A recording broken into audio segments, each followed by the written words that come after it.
Ladies and gentlemen, many of you probably seen many pictures that come out of Louisiana, and boy, it's in bad shape. Many of the homes and businesses are damn near destroyed from this storm. And in the coming days, you should be able to see more throughout the state of the damage. Now, when Hurricane Laura hit, it hit at 150 miles an hour, category 4. They said it was only 7 miles an hour down from a category 5. So this thing hit strong. And I looked at parts of Louisiana and I just could not believe how bad it looks. So on this video, there is a witness on NPR that describes the whole ordeal. Now, ladies and gentlemen, just an hour ago, we had a remnant of Laura hit us in my state. And let me tell you, it got dark. The winds were blowing hard and the rain was coming down in buckets. It only lasted, I would say, probably about a good 45 minutes, but this is not it. There was more remnants following this. So tonight and through Saturday, we're going to be getting hit with remnants from it. And we already got warning from my electric company that it could be power outages in the area from this thing, and tornadoes, possible tornadoes. So we shall see. Well, there's nothing you can do but just brace yourself for it all. But I'm going to go ahead and play this audio from NPR. The remnants of Hurricane Laura are currently drenching Tennessee and Kentucky. Laura came ashore on the western coast of Louisiana, slamming into the city of Lake Charles. Falling trees killed several people, including a 14-year-old girl who died in her home. NPR's Wade Goodwin surveyed the damage in Iowa, Louisiana. Forget about blown-off roofs or billboards ripped to shreds, or to go full cliche, tens of thousands of pine trees snapped like matchsticks. If you want to understand the power of Hurricane Laura and its 150-mile-per-hour winds, the truth is revealed at the railroad crossing on North Thompson Avenue in Iowa, just down from the market basket. The crossing gates are in the down position, but not across the road. They're parallel to it. The red lights are flashing, but the hurricane's bent each round metal fixture 90 degrees away from its twin. And the bells just keep ringing. Only there's no train. It was Laura coming through. We came back this morning as soon as we could from where we evacuated to, which we actually had to cut our way back to get here. Scooter Lewis is the fire chief of this town of 4,000 people. When he realized the Hurricane Iowa was going to smash into Iowa, he got his men and his 2 fire trucks 50 miles north, where they rode it out. Lewis got back at daybreak to find fire station number 1 destroyed.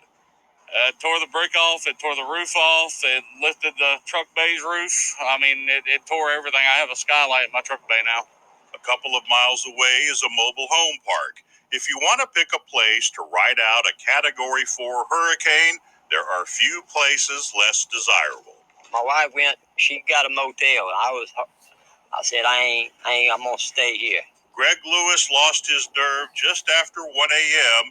as Laura slammed into his double wide.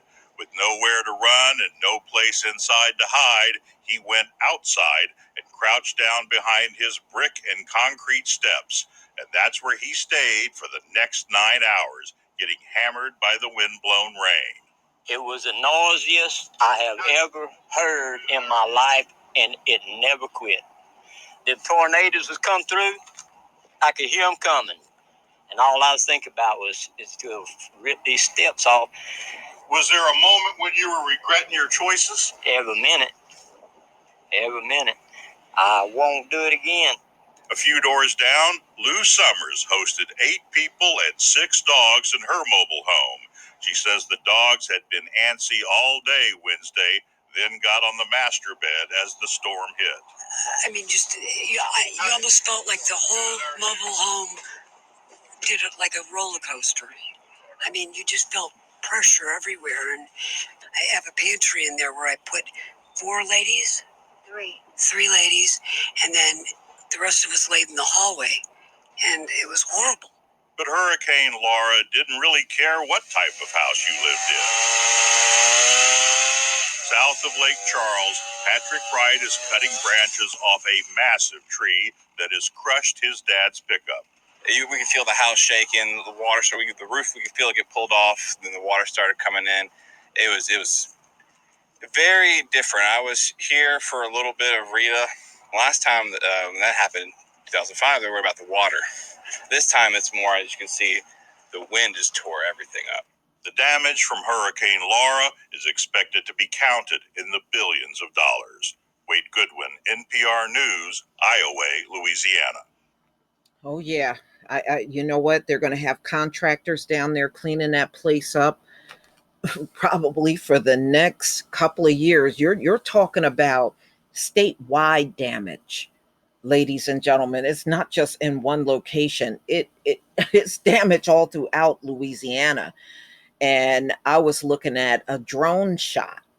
Somebody took a drone up and you could see the hotels all had the roofs torn off and windows blown out and trees and down power lines, and boy, it looked terrible, and you just see just debris that blown off of homes all over the ground. It is a mess in Louisiana right now. I think they took more of a hit than Texas did.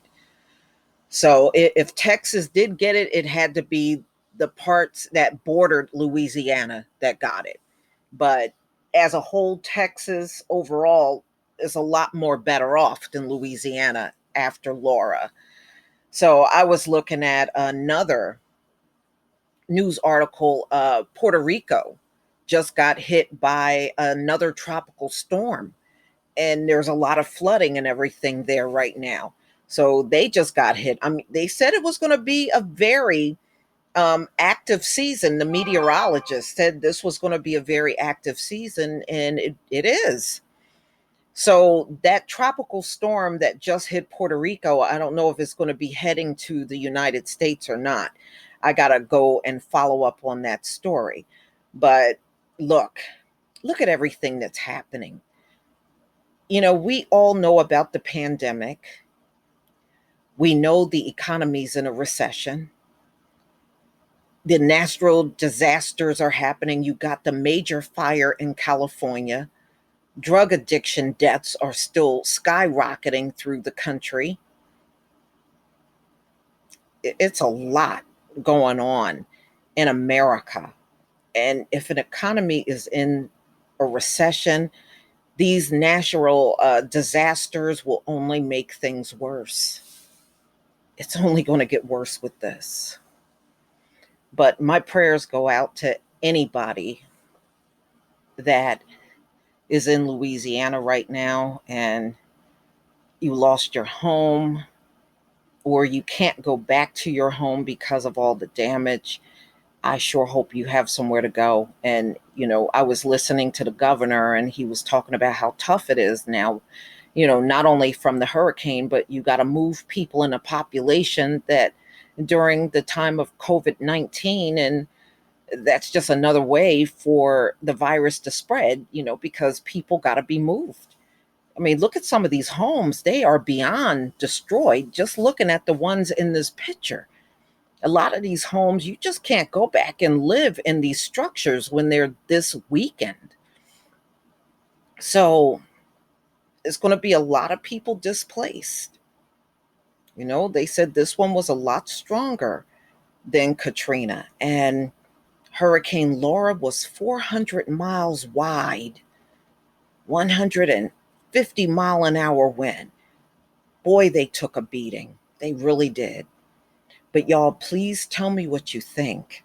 Please leave your comment and subscribe. Don't forget to hit on the notification bell, and I'll see you on the next video.